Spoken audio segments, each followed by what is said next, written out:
The year was 1867, and the wind over the New Mexico territory carried the sting of ice and old ghosts.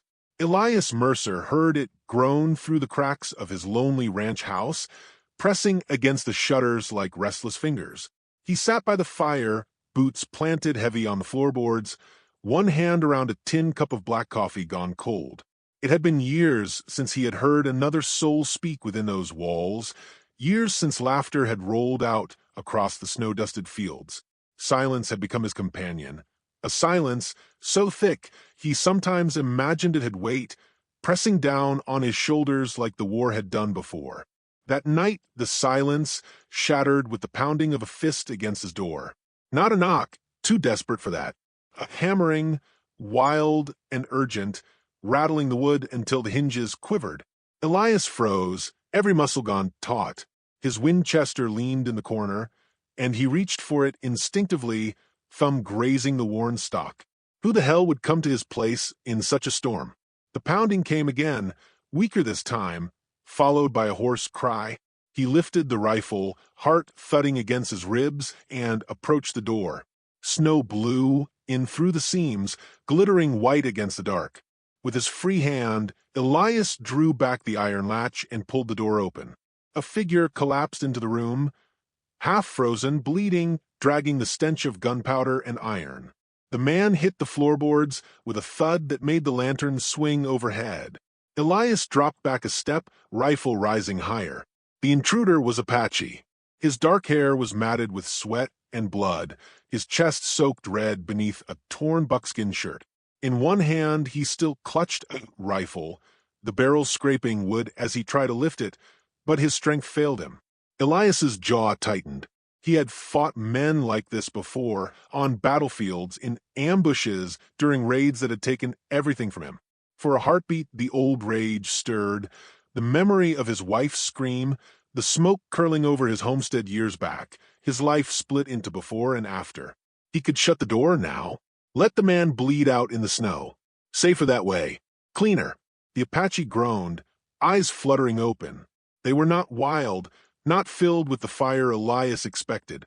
They were clouded with pain, pleading even though the man said nothing. He tried to speak, but only coughed, spraying blood across the floor. "Damn you," Elias muttered, though the words sounded more to himself than the stranger. He lowered the rifle, slowly, reluctantly, and crouched beside him.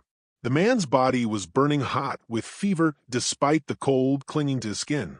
His wound was bad, shoulder torn open, blood still seeping. Whoever had shot him had meant to finish the job but hadn't stayed long enough to see it through. Elias's hand hovered.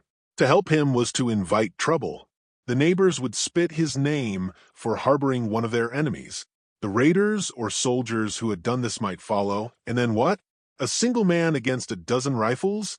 But the alternative was to watch a man die in his doorway, and Elias knew he'd carried enough of that kind of weight. With a grunt of frustration, he slung the rifle back to the corner, hooked his arms under the stranger, and dragged him toward the hearth. The man groaned as his body shifted, blood smearing across Elias's shirt. He laid him out near the fire, grabbed a rag, and pressed hard against the wound. "Hold, damn you," Elias said under his breath, voice harsh but steady. "You bleed all over my floor. At least fight me for the privilege." The stranger coughed again, lips trembling, and whispered something Elias barely caught. A name, maybe? Tehu. Elias wasn't sure. Hours bled away as the storm raged outside. Elias boiled water, tore strips from an old sheet, stitched the wound as best as his hands remembered from army days. He had sewn men back together in trenches, under cannon fire, in the stink of death. Doing it now in his cabin felt like dragging up a nightmare long buried. When it was done, he slumped back, chest heaving, and studied the man he had just saved. The Apache's breath was ragged but steady, his skin pale beneath the firelight. Elias tossed the bloodied rags into the flames, watching them curl into smoke. "You're a fool, Mercer," he told himself. A goddamn fool. Sometime after midnight, the dogs outside began barking. Elias snapped awake from where he dozed against the table, rifle already in his hands. The Apache stirred, eyes slitting open, whispering with urgency in his own tongue. He tried to rise, but pain dragged him back down. The barking grew louder, joined by the crunch of boots in the snow. Elias's heart clenched. He doused the lantern, slipped to the window, and peered through the frost. Shapes move against the storm. Men on horseback, torches glowing like fireflies. For no, 5 riders. They dismounted near the barn, rifles slung, one carrying a lantern. Elias swore under his breath. The Apache had been hunted, and the hounds were close behind. He turned, scanning the cabin. If they found the wounded man here, it would be the end. His eyes fell on the trapdoor leading to the root cellar. He strode over, hauled it open, and motioned to the Apache. Down, Elias hissed. Now! The man shook his head weakly, as if unwilling to hide, but Elias wasn't asking. He hooked him under the arm, half-dragged, half-shoved him into the darkness below. The man's breath rattled as he settled against the dirt wall. Elias dropped the trapdoor and kicked a rug over it just as fists hammered at the door. The knock was not desperate this time. It was the kind that demanded obedience. Mercer, a voice barked. The accent was Texan, rough with drink. Open up. Got questions for ya. Elias slid the rifle to his shoulder, exhaled, then unlatched the door. Snow blew in again, and with it the torchlight of 4 men on the porch. Their leader was broad, with a black beard stiff with frost. He smiled thinly, though his eyes held no warmth. Evening, Elias said, voice low, calm. The man's gaze swept the cabin behind him, lingered on the fire still, glowing. Evening, he said back. We're tracking someone. Apache. Bleeding bad. Came this way. Elias leaned against the doorframe, rifle resting casual in his hands. Ain't seen anyone. One of the riders spat in the snow. Another stepped forward, sniffing. You got dogs barking. Something stirred them. Storm stirs them plenty. The leader narrowed his eyes, then grinned. Mind if we take a look inside? Just to ease our minds. Elias's grip tightened on the rifle. His gut twisted. Let them in, and they'd find the cellar. Refuse, and he'd raise suspicion. Either way was dangerous. He tilted his head, voice steady. My house is mine. Ain't in the habit of hosting company without invitation. The grin faded. Silence stretched. Then the leader chuckled, though it carried an edge. Fair enough, Mercer. You always were a stubborn bastard. He tipped his hat, motioned his men back. If you see our Apache, you best turn him over. At dawn we'll be riding through again, and we don't take kindly to those who keep enemies close. The threat lingered as they mounted and rode off into the storm, torchlight fading into the white. Elias shut the door hard, locking it, his chest pounding. He lifted the rug, opened the trapdoor, and stared down into the cellar. The Apache was awake, eyes burning in the dark. Elias dropped to one knee, exhaling long and rough. They'll be back, Elias said. The man nodded weakly. They always come back. His voice was gravel, thick with pain, but steady. Elias stared at him, seeing not just the warrior, but the reflection of himself years ago, alone, hunted, bleeding out inside. He shut the trapdoor again, leaned against it, and let the weight of his choice press down. The fire crackled, shadows swayed along the cabin walls. Outside, the storm began to ease, leaving only the creak of snow on the roof. Elias rubbed his face with a calloused hand and let out a bitter laugh. For the first time in years, he muttered to the empty air, This house ain't silent. The wind carried his words as if mocking him. Death had knocked on his door, and he had answered with life. And dawn was coming. The storm had broken by dawn, leaving the world outside wrapped in white silence, as if the land itself had been frozen mid-breath. Elias stood at the window, rifle slung at his side, eyes tracing the horizon where the sky bruised pink against the snow. His ranch looked smaller than ever, a lonely island of timber walls and blackened smoke still curling from the barn's chimney hole. It was all he had left, and even that seemed fragile now. He turned his gaze toward the trapdoor where the Apache lay hidden, and the weight in his chest grew heavier. The riders would return. Men like that didn't let go once they caught the scent of blood. Elias had seen the kind before, Mercenaries, bounty hunters, soldiers who had traded discipline for coin. They would circle back, and when they did, he would have a choice: turn the wounded man over or fight against the tide. Both roads led to ruin, but only one kept his conscience intact. By mid-morning, he lifted the rug and pulled open the trapdoor. The Apache blinked against the sudden light, face pale, breath shallow but steadier than the night before. Elias crouched, holding out a tin cup of water. "Drink," he said. The man obeyed, though his hands trembled. When he'd finished, Elias asked, "You got a name?" The warrior's eyes met his, dark and clear despite the fever still gnawing at him. "Tahu." Elias nodded once, repeating it under his breath, as if testing the sound. "Tahu." He rose, set the empty cup aside, and pulled him from a cellar, half carrying him to a chair by the fire. "They'll be back, those bastards. I reckon you know that." Tahu's lips tightened, his voice gravel. "They hunt me, not for coin alone, for who I am." Elias studied him, the lines around his eyes deepening. "And who are you?" "Son of a chief, brother of another they killed. My blood is worth a war." He drew in a ragged breath, each word costing him. "If they take me, they break more than a man. They break my people." Elias let the truth settle like dust in the corners of the room. It explained the fire in the raider's eyes, the persistence. It explained the danger now clawing at his doorstep. He rubbed a hand over his beard and sighed. "You picked the wrong cabin to fall into, friend." Tahu gave a faint, humorless smile. "Or the right one." For a time neither spoke. The fire snapped, and outside a hawk cried against the endless plain. Elias finally moved, pulling down a rifle from a rack. He laid it on the table between them. "You can still hold a gun?" Tahu's eyes flicked to his wound. "Not well, but I can guide.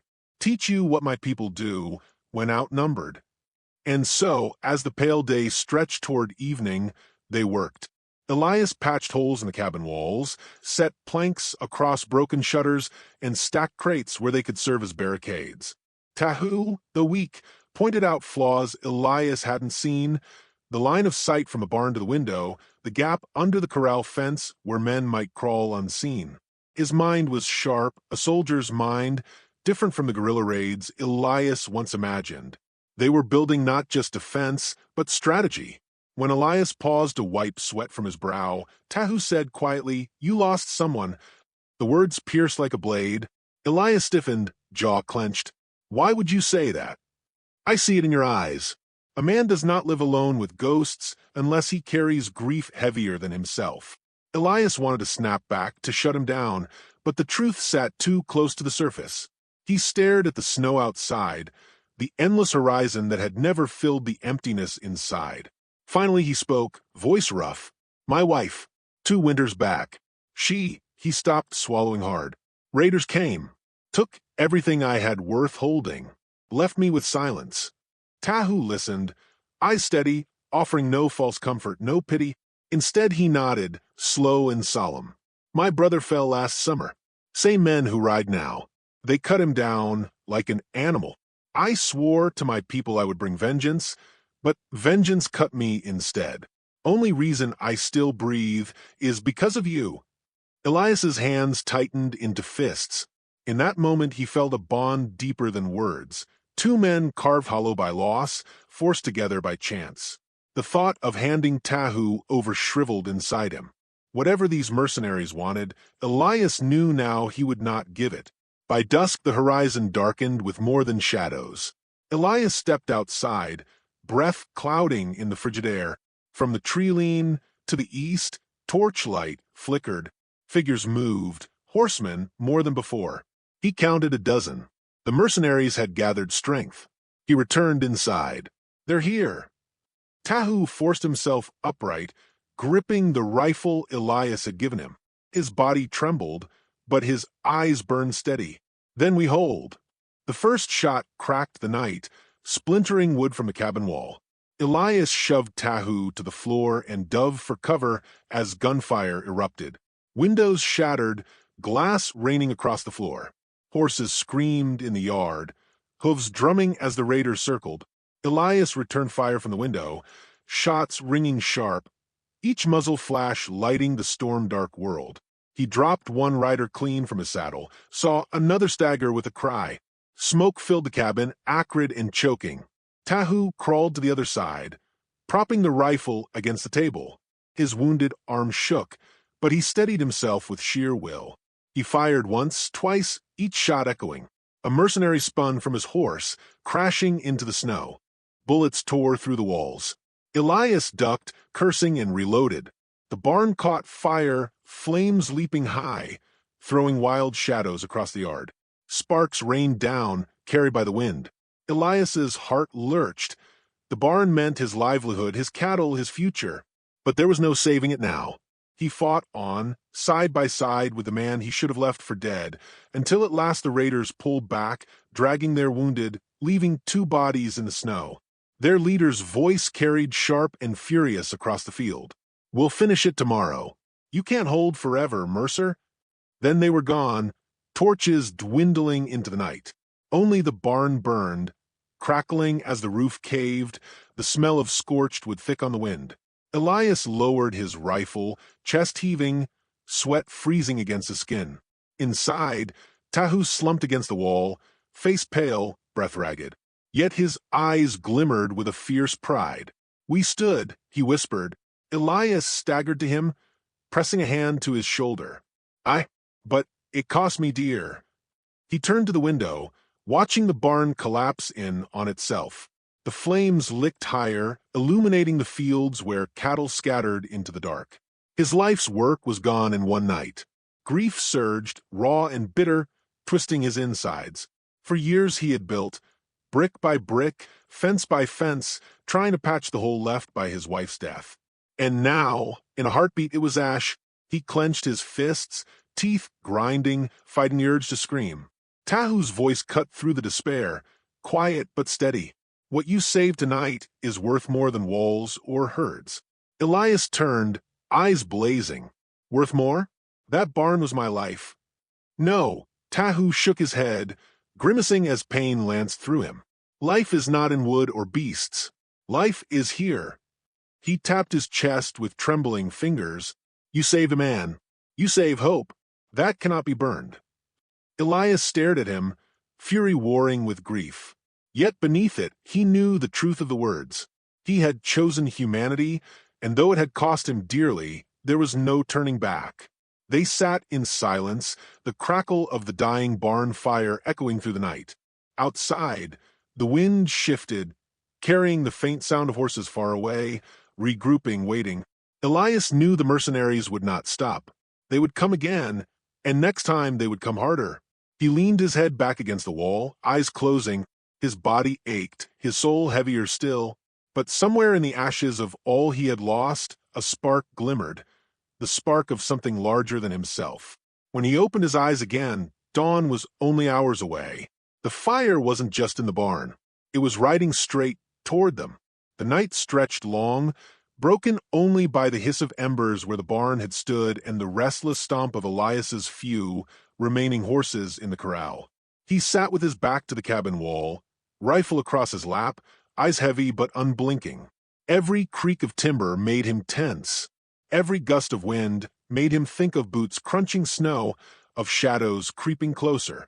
Across the room, Tahu dozed in the chair, his chest rising shallow, his wound bound but angry red. The firelight cast hollows on his face, making him look carved from stone, worn but unbreakable. Elias's thoughts churned. He had lost nearly everything again: barn, cattle, the last tether to the life he'd tried to rebuild. Yet here he was, still holding on, because he could not bring himself to do otherwise. The mercenaries would come at dawn, and there was no illusion about the odds. One man half dead and another with more ghosts than friends against a dozen hardened killers. But something in him refused to quit. He had done enough of that in his lifetime. The eastern sky began to pale. Elias rose stiffly and stepped outside, breath clouding in the brittle air. The land lay quiet, the snow crusted and glinting pink under the coming sun. At first, he thought the haze on the horizon was smoke. Then it grew, spreading wide, rippling with the thunder of hooves. Elias's stomach dropped. Not a dozen, Not even twice that. Hundreds. A river of riders flowing toward the ranch, their silhouettes cutting against the dawn. Spears flashed, feathers streamed in the wind, horses charged with a sound like rolling thunder. The Apache had come. Elias's first instinct was fear. He stumbled back, heart pounding. He thought of Tahu's words, son of a chief, blood worth a war, and now he understood. He hadn't saved just a man. He had drawn the gaze of a people. His cabin, his life, was about to be swept into something vast and unforgiving. The door creaked open behind him. Tahu leaned against the frame, one hand pressed his bandaged side, eyes narrowed against the cold. When he saw the riders, his lips curved into something fierce, something almost triumphant. "My people," he rasped. Elias tore his eyes from the horizon. "They'll think I held you prisoner. Or worse." Tahu shook his head. "No, they will see you stood against death beside me. They will see you chose to save." The sound grew until the earth itself seemed to quake. The first riders crested the hill, faces painted, war cries ripping the morning stillness. They poured down toward the ranch, a tide of fury and fire. Elias braced, muscles tight, expecting arrows, bullets, a storm of vengeance. But they did not strike. They encircled the ranch in a wide sweep, horses kicking up snow, dust rising like smoke. Spears lowered in salute. A rider broke forward. An older man, broad-shouldered, wrapped in a wolfskin cloak, feathers braided in his long black hair. His presence was commanding, regal. The chief. He reined in before the cabin, eyes locking on Tahu. For a moment, nothing else existed but the bond between them. Then he dismounted, gripping Tahu's arms with both hands, his voice booming. "My son." Elias blinked. Son, not just a warrior. The heir. He had sheltered the bloodline of a people. The weight of that revelation pressed like iron on his chest. Tahu spoke low in their tongue, and the chief's gaze shifted to Elias. The old man's eyes were sharp, assessing, but when he inclined his head, there was respect there, grudging but real. Elias felt the tension in his shoulders loosen, just slightly. Then came another sound, the sharp report of rifles, the shriek of horses. Elias spun, cursing. From the western ridge poured the mercenaries, riding hard, guns blazing. They had gathered more men through the night, maybe 20 now, and they came like wolves, desperate to finish what they had started. The Apache answered with a roar that shook the earth. The circle broke, warriors surging toward the ridge. Spears lifted, arrows loosed, rifles cracked in rapid fire. The air exploded with chaos, thundering hooves, the metallic ring of bullets, the screams of men and beasts. Elias found himself in the center of a storm. He raised his rifle, firing into the charging mercenaries. One man toppled from his saddle, another's hat spun skyward as a bullet tore through it. Tahu gritted his teeth, lifting his weapon with his good arm, sending a shot clean through a rider who had aimed for Elias's back. The mercenaries crashed into the Apache line, the clash brutal and close. Horses collided, blades flashed, men were dragged screaming into the snow. Elias had never seen such ferocity, arrows punching through chests, war cries split in the morning, rifles flashing in every direction. The mercenaries, hardened though they were, fought like men drowning, desperate and vicious. Elias fired until his rifle clicked empty, then swung it like a club against a man who lunged at him with a knife. They grappled in the snow, breath hot, blades flashing. Elias slammed the stock into his skull, felt bone give way, shoved the body aside. He staggered to his feet, blood spattering his shirt, lungs burning. Through the chaos, he saw the mercenary leader, the bearded man from the night before, driving through the melee like a storm himself, revolvers blazing. He cut down an Apache rider, shot another clean from his horse, and bellowed for his men to push. His eyes locked on Tahu. Elias's blood ran cold. The leader spurred forward, barreling toward the wounded heir. Tahu tried to lift his rifle, but his arm gave out, the weapon slipping from his grasp. "Mercer," he cried. Elias didn't think. He sprinted, snow crunching under his boots, lungs tearing for air. He raised his rifle, aimed at the charging rider. The hammer clicked, the shot rang out. The horse screamed, reared, and the leader flew from the saddle, crashing into the snow. But he rose, snarling, revolver still in hand. His shot went wide as he staggered toward Tahu, murder in his eyes. Elias hurled himself forward, colliding with the man. They went down hard, fists and steel clashing. The revolver fired wild into the sky. The leader slammed a fist into Elias's jaw, stars exploding behind his eyes. Elias grunted, driving his knee into the man's gut, wrenching the revolver away. The man's hand found a knife, gleaming in the snowlight. He slashed, cutting deep into Elias's arm. Pain flared hot and blinding. Elias roared, clamping both hands around the man's wrist, forcing it back inch by inch. The knife trembled between them, closer to Elias's throat with every heartbeat. Then came another shot.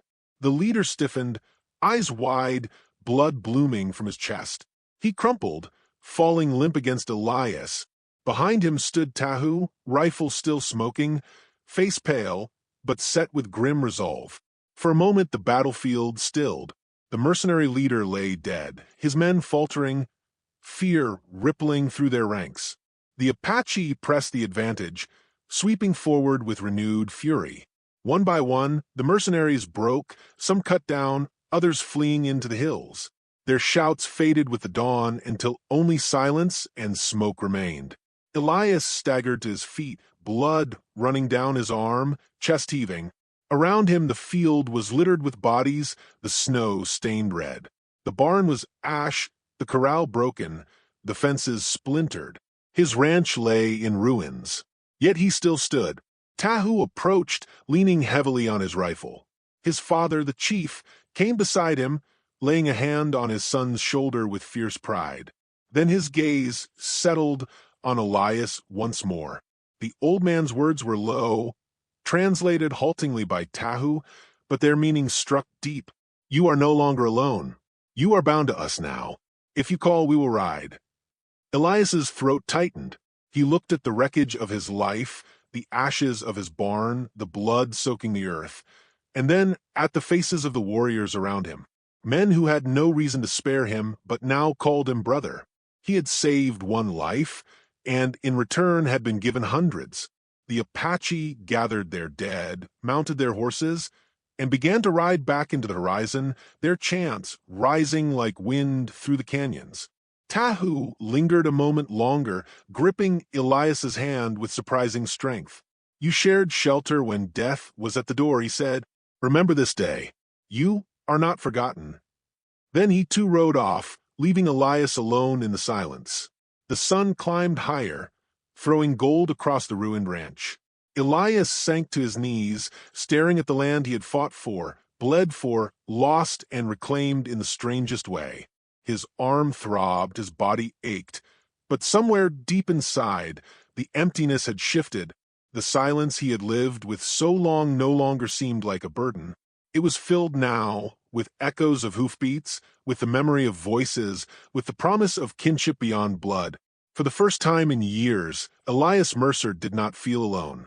And as he stood among the ashes, rifle still in his hand, he knew the world had changed forever. What do we take from this tale? A voice might ask years later. Perhaps it was Elias's own, echoing in memory, that sometimes the walls we build to keep others out only keep us prisoners inside. He shared shelter with one wounded man and woke to find himself sheltered by hundreds. The wind sighed through the wreckage, carrying the dawn with it. And in that dawn, Elias Mercer began again.